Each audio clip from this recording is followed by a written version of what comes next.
Hello again, everybody. I'm Jeff BEIMFOHR, and welcome to another edition of The App. This is our podcast, our political podcast, and in this case, The App has nothing to do with computers. It stands for ARKLATEX, People and Politics. We try to talk to everybody we can along the political spectrum, and it's our pleasure today to welcome in United States Senator Bill Cassidy to The App. Senator, thanks for being with us. Hey Jeff, good to be with you. And a great concept, a great concept for a program. Well, I appreciate that, and I got a whole list of topics I want to talk to you about here. I know time's a little bit short, but two things I got to say. One, congratulations on being recently inducted into the LSU Alumni Hall of Distinction. That's a great honor. I'm very pleased. I bleed purple and gold. I'm going to represent every university in our state. I am pushing for everybody, but I graduated from LSU Med School. And so it's a lot of fun to be, or put it this way, I had a lot of fun that night. So anyway, it's an honor. Thank you. That's pretty neat. Just real quick, there's a lawmaker here trying to push or urge, I guess, the SEC to make sure all LSU football games start after 6 p.m. through the month of September because of the heat. What do you think about that? Well, to talk to the TV people, they're the ones who pay the bills. That's right. So I think the athletic department may have a little bit of pause on that. They'd rather the cash, and we may have to be a little bit warm on a Saturday afternoon. Yeah, it's kind of funny. And I do want to tell this story. I've told it again, but real quick. 4 years ago, near the end of the pandemic, I thought I was going to make it through without getting it. I got it really bad. I was hospitalized. Somebody from your staff called for something, and I said, "Hey guys, I'm sorry. I'm in a hospital. Here's why." Later that night, you called me, and I thought that was so gracious of you. And you like, "Hey, are they doing this for you? Are they doing that? I want to make sure they're taking care of you." You didn't have to do that. I really appreciate it. So I want to thank you again. Well, I appreciate that, but COVID was a total tragedy, right? Yes. There are people who are getting sick that just shouldn't have gotten sick, people who died who shouldn't have died.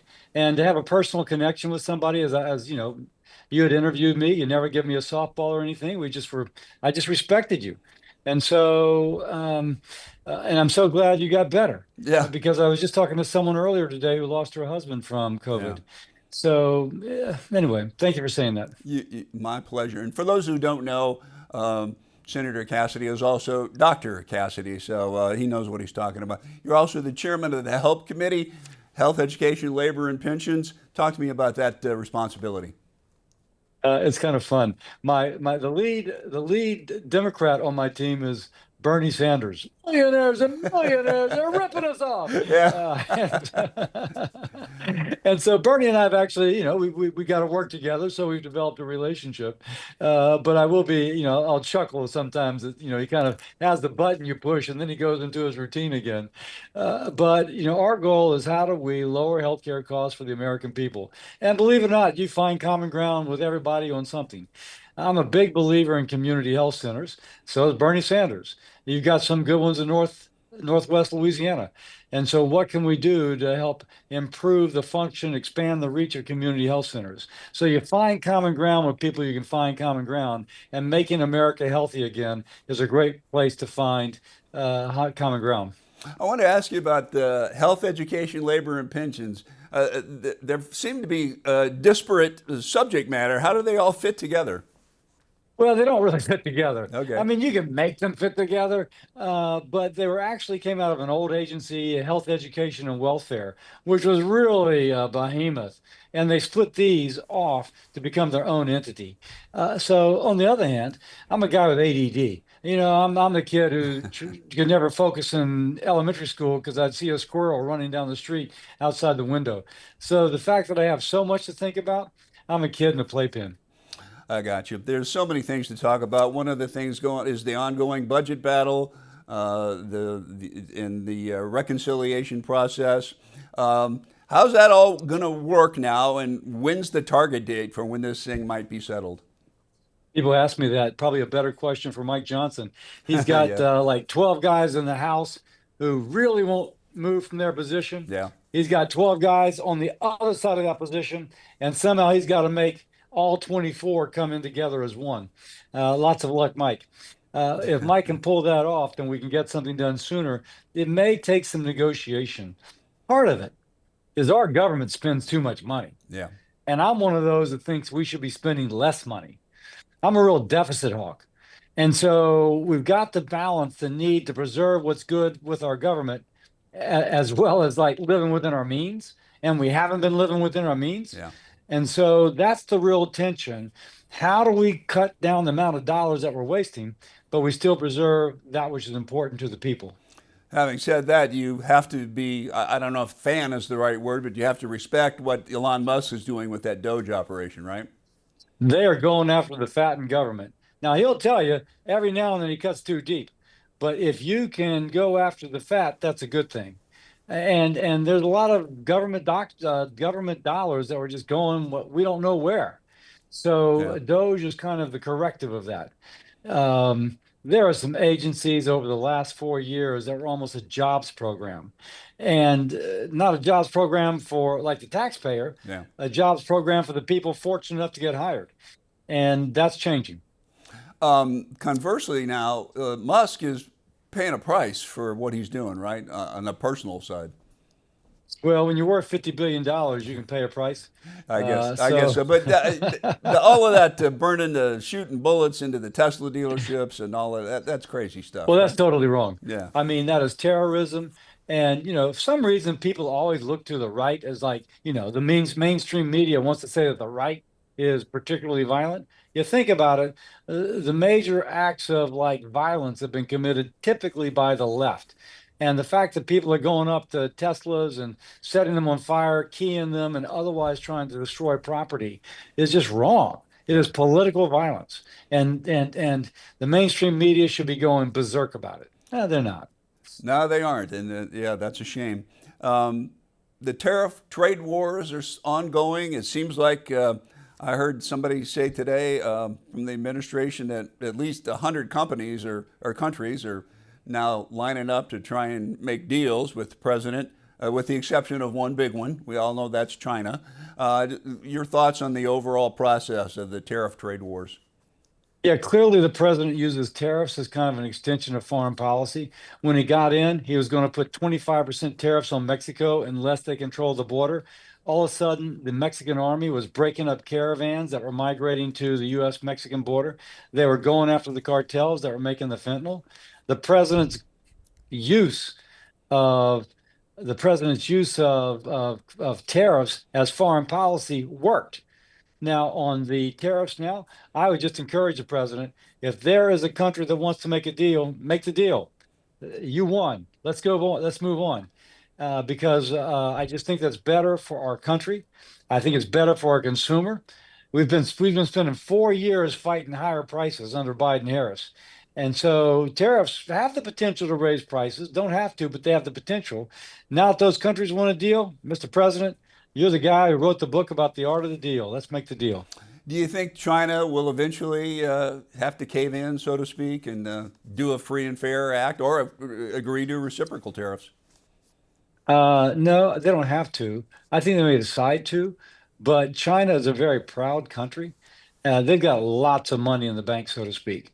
And so they can withstand a lot. They can put tariffs on us too. When we put a tariff on their manufactured goods, they typically either put a tariff on our farm goods or Yeah. they start buying their farm products from other countries, like soybeans from Brazil instead of soybeans from Louisiana. So they have the potential to strike back. And so we just have to be careful. And a lot of stuff is made in China.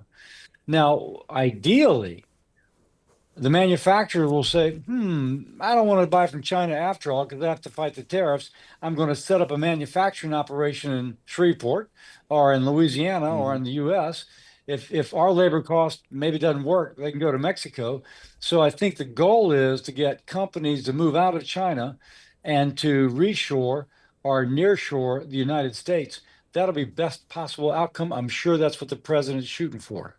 Let's talk about elections a little bit and well, I guess not the elections per se, but the SAVE Act, which is kind of hanging out there. Basically, you have to prove you're a citizen to vote. That, to me, that makes sense. What do you think? Well, by and large, if you gotta provide ID in the United States if you want to get in someplace, Yeah. and so I'm okay with that. I will say There's some people, if you ask them to find their birth certificate, they're going to say, well, I don't know where my birth certificate is. Yeah. They're typically a 25-year-old male who's moved out from his home and has no clue where anything is. There's going to be some inconvenience there. So we'll see how it plays. But I think the general rule that you have to show some sort of identification to establish who you are when you go to vote is a good thing. Yeah, I would agree with that. Social Security, you've been on this for a long time, trying to make sure that's saved, right? That it doesn't go down the tubes. Where does this stand now? With I guess it's getting some help from the Doge side. Well, first, some good news. The Social Security Fairness Act passed this past Congress. It had passed the House. It was, and this addresses those people who are previously worked for state or local government and were affected by something called the windfall elimination provision and government pension offset. Made a huge difference. I spoke to a woman today, and she had worked for like 40 years as a cafeteria worker, but always with a second job paying into the Social Security system. Mm-hmm. And because she had worked in the public sector, she ended up only getting $60 a month from Social Security. Now that we have eliminated what was called WEP and GPO, it passed the House, it came to the Senate, wasn't quite sure it was going to get through on the Senate side. And Senator Collins from Maine and I stood up and said, you got to be kidding me. This is terribly unfair to our workers. Yeah. They've worked, they've paid, they should be getting that what they're due. Then President Trump weighed in, and everybody that wasn't sure they were going to vote for it, once President Trump said he was for it, boy, boom, we had a team and we passed it. This woman I spoke to today, her salary, her Social Security benefit was $60 a month. Now it's $1,000 a month. Wow. That is the difference between living in poverty or living out of poverty. And by the way, she's getting nothing free. She paid into social her entire life. She was getting unfairly penalized for having worked for the state and local governments. So anyway, the good news about social first is there's a lot of public employees, retired public employees in Louisiana that are finally getting that which they earned. On the other hand, Social Security itself, we do need to shore it up. And Jeff, we've talked about my plan to shore it up. Yep. I'm a little bit optimistic on that. The president, and the way my plan shores it up, it creates an investment fund separate from Social Security. We put some money in it, just like you would a 401k, Mm-hmm. and we let it grow over time, and we use the profit to bail out social. We actually increase benefits, and we increase work incentives. And so someone is incentivized to continue to work as opposed to retiring. Now, the reason I'm encouraged is that the president has talked about doing the same thing, setting up a fund, putting some money into it, and letting it grow over time to help Social Security. So I'm hoping that we can partner with the administration to get this passed. Well, I know you and I have been talking about it for a couple of years. You've been talking about it longer than that. But when you first started talking about it, I think you said if we don't do something now, it was 9 years, it was going to like fail. That was a couple of years ago. So that by my modern math, that's 7 years left. Yep. Are we going to save this thing? So in 7 years, just so people know, well, let me start over. Right now, 10,000 baby boomers a day become eligible for Social Security and Medicare. And so they're receiving benefits. But the amount of money being paid in is less than the amount of money going out. Mm-hmm. What's working right now is we have savings from years past, and the savings are taking the money, which is not enough to pay benefits, adding a little bit to it, and then we have enough money to pay the benefits. Once that savings account is empty, Yeah. and we go back down to having less money going in than going out, then there's going to be a 25% cut in people's benefits to match the two back up. We, in the plan I have with a couple of others, again, would repeal that law, Yeah. saying that you get a 25% cut. But then we use this savings account, this 401k account for Yeah. Social Security. And by the way, All risk is borne by the savings account. Okay. If the market goes up or the market goes down, if you're getting your check, you get exactly what you've been promised. That's what I think that the president he's talking about. That's what I think we can get done. And we're 7 years off. It should be sharpening people's mind. Do you think, are we going to get that tax break on Social Security? That was one of the president's big planks in his reelection campaign. No tax on Social Security, no tax on tips. So the two things about Social Security that they call a tax, one of them my plan repeals. That is, if you start drawing social and you go back to work, then you get like $1,000 cut in your Social Security benefit. And people say, "Why am I going back to work?" I mean, like I go back to work, I get $1,000 cut in my Social Security. I'm not going back to work. And so we eliminate that. And that's one of the two things that is considered a tax. The other thing that the president's talked about, that's in the process of what we're doing in our reconciliation bill. And we'll see. I mean, that's just one of the things we're trying to work through. And along those same lines, I guess, the Trump taxes, Trump's tax cuts in general, will those be extended? Yes. Now, will they be exactly the same as they once were? Probably not. But by and large, they're going to be extended. Okay. So I'm going to jump back to that benefits question again. We went through Social Security, Medicaid, Medicare. I'm hearing talk about somehow eliminating some costs in there or cutting some benefits. I'm not exactly sure, but I'm sure you are. Well, we're not going to cut social benefits. Okay. No, not going to cut social benefits. In fact, for many, we increase their benefit. And we're able to do that because this investment fund that we create adds enough money to overall Social Security that we don't have to cut benefits and we can actually increase for some. And it's kind of using the abundance of the American economy for the American people. Our economy does really well. So let's take some of that really doing well and share it back to the American people. And that's the kind of centerpiece of what I'm trying to do with social. All right. Well, We've got about a minute left. all right. That all sounds good. I got to ask you about some of these things going on with, well, this Abrego Garcia guy, the El Salvador. They say he's an MS-13, deported from Maryland. All the people are jumping on the bandwagon, saying, he's a Maryland dad and all this, and big controversy. One of your colleagues went down to El Salvador to try and get him out of prison down there and bring him back to the United States. I guess that was his intent. It didn't seem to work out. I just wanted to get your reaction and thoughts on all of this. Yeah, so we're a nation of laws. So right now, the Supreme Court has made a ruling on this. The Trump administration is in the process of complying. You obviously can't force El Salvador to release the guy. At first, the administration admitted that they shouldn't have sent him down. Mm-hmm. So it's almost a little bit murky as to what's happening and how it's going to play out. So clearly, if someone is here illegally and a criminal, they need to be sent back. I guess what's at issue is the guy really a criminal?